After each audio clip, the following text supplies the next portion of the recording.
Hello everyone and welcome. With your Class 9 exams just around the corner, we all know how crucial grammar can be. So today we're going to tackle one of the most important topics out there, the 4 types of past tense. Let's make sure you're ready for any question they can throw at you.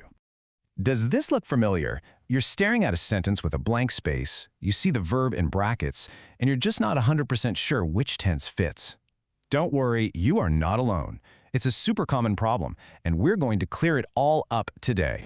So, here's our game plan. First, we'll quickly go over the formulas. Then, we'll see how they work in real-world examples. After that, we'll do an exam question walkthrough, and finally, I'll give you my #1 tip for acing those gap-filling questions. All right, let's dive right in. The absolute foundation for getting tenses right is knowing the basic structure. Seriously, think of these formulas as your secret weapon. First up is the simple past. This is your go-to for any action that is completely, totally finished. It happened, it's over, the end. The key idea here is that it's a single, completed event in the past.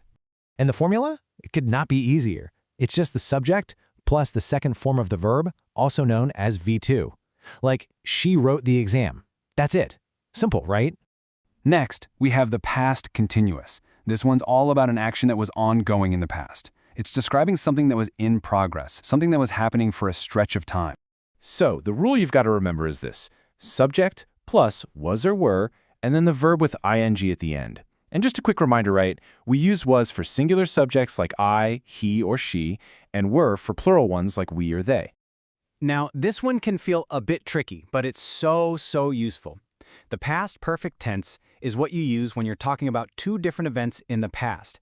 Its special job is to tell everyone which of those 2 actions happened first. And here's the formula that makes it all clear. Subject plus had plus the third form of the verb, or V3. As soon as you see that word had, it's like a big flashing sign that says, hey, this happened before that other thing in the past. And last but not least, the past perfect continuous.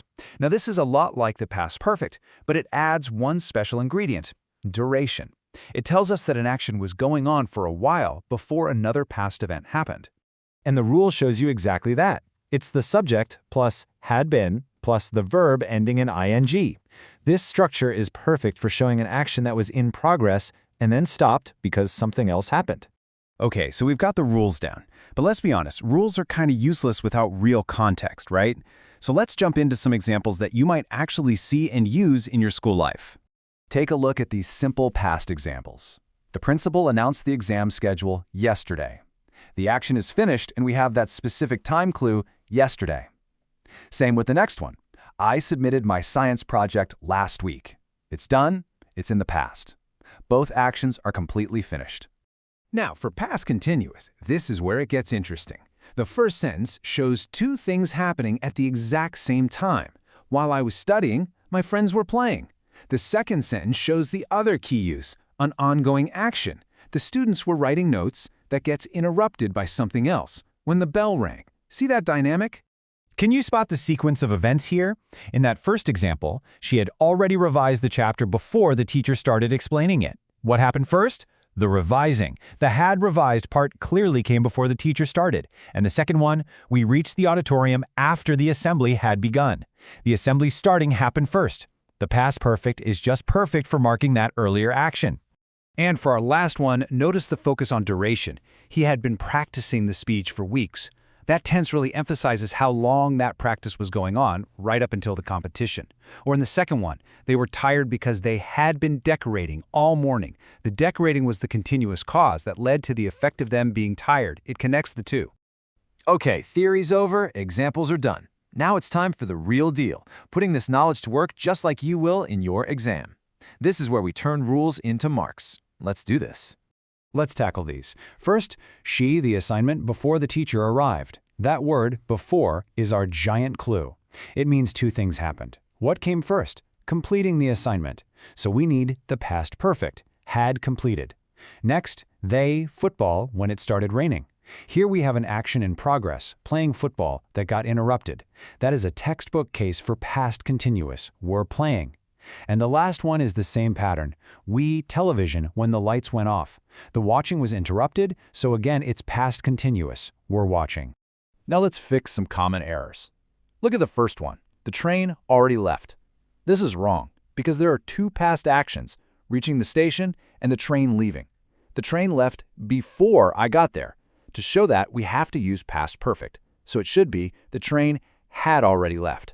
Easy fix. The second error, she was cook, is just a formula mistake.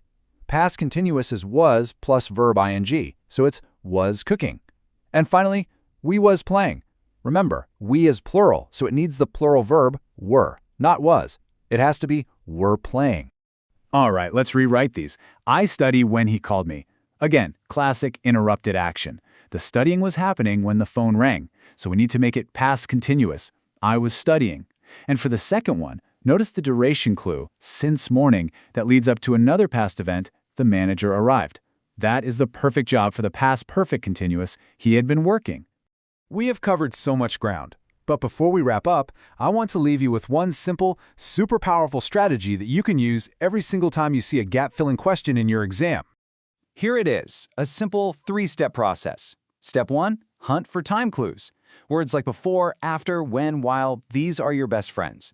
Step 2, figure out the story. Are there one or two actions? Is one interrupting the other? Do they happen in a sequence?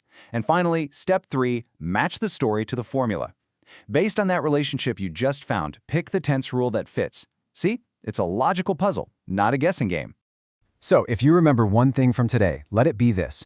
Don't just look at the blank space. Read the entire sentence. The clues are always there. The context will tell you everything you need to know. Use those clues, trust the formulas, and you will nail the correct tense every single time.